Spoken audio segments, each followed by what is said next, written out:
Now, at the beginning of this course, we talked about how do we design in 2D space and then into 3D space. And we did that sort of with our 3D printing. Now, in the current year, 2022, we haven't gone into the 3D printing just yet.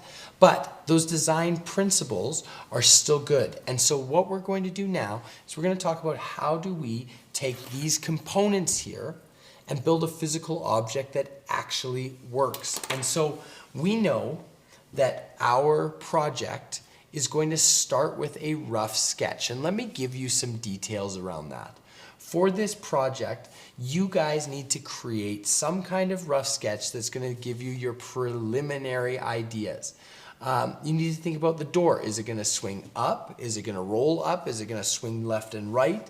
Okay, which way are you going to do that? How will you connect your servo motor? So this is our servo motor here, and they come with like these arms on the top here. How are you going to connect your door to that servo motor?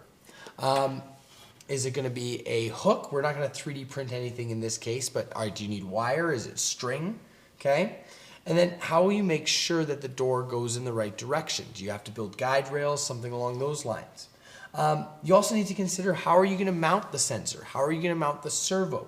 And for what you guys are going to do is instead of building a whole house, we're just going to build a wall. Now, I don't really care about dimensions of this. It should be reasonable.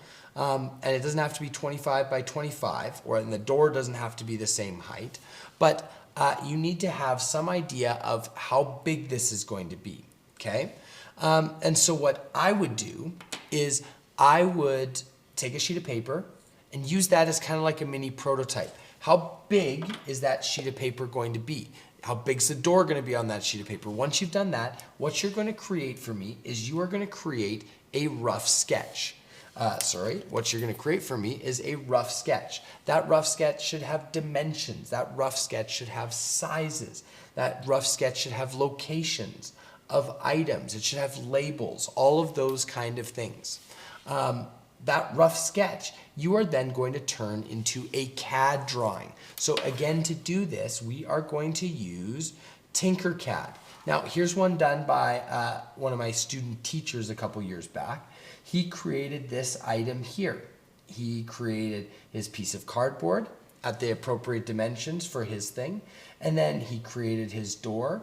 And he also created the little models. Now, I want to show you a trick here. So I'm going to go into Tinkercad here. I'm going to create a new design. And as always, please, people, name your designs. So this is dog door, and this is for me. I want to show you something really quick. If we come over to our basic shapes here on the right-hand side, I'm going to turn off my image here for a second. We come down to the electronics. What we're going to find is a whole bunch of already pre-made models. If I hit show more and show more, depending on how big your window is, you'll probably have to do it twice, maybe 3 times. I can find a micro servo. I can find in there, one more down, the exact model of the ultrasonic sensor. And believe it or not, I can also even find the microbit. And so now you can use these models in your project so that you can actually see the exact size that everything needs to be. So you are going to create a CAD model that you and your team are going to follow. Now, this is probably going to take place while the other members of your group are going to be testing the ultrasonic sensor and testing the servo. We want to get these things tested before we actually start assembling everything. Now, at the end of that process, what you're going to do is you're going to upload your CAD drawing here. I need 3 things from you. The first thing, I need an STL file. Now remember, when we're in our code here, we go export, and we can export as an STL. You are going to upload one per group, everyone is going to upload the STL file. You only need to have one per group, but everyone needs to upload it. So you'll upload the STL file. The next thing I need is a Tinkercad link. So you'll come in here. Oops, let's go to my Tinkercad here. You're going to go send to, and you're just going to scroll down to where it says share over IM or email. You'll invite people and you will generate a new link. You'll copy that link And then that link is what you will put in to here. There'll actually be another box just down below. Let's create that here. Tinker CAD link. And you've got a spot to put there. And then the last thing I need from you is I want a picture of your CAD file. So you'll come in, you'll put it in a good position where I can see sort of everything I need to see. You'll go export. Not export. You'll go send to. And then this is a picture of your design. You'll download that. And that picture is what you will upload to that part of the form. So you'll upload 2 files here, and then you'll upload your Tinkercad link there.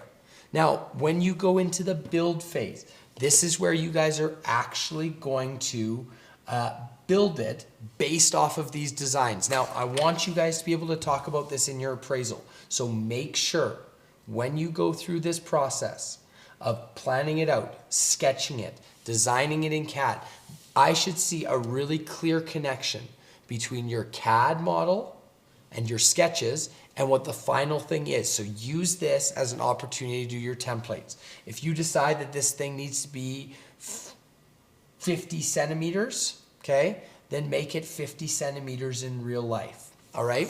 So that's the process. Now, there's one more thing I want you to consider in this process. We talked about it up top a little bit here, but really think about how you're going to get a moving servo like this to open a door. You might want to do a little bit of research online to see different ways that you can use a servo motor to move items. So check that out. And if you've got any questions, don't hesitate to ask.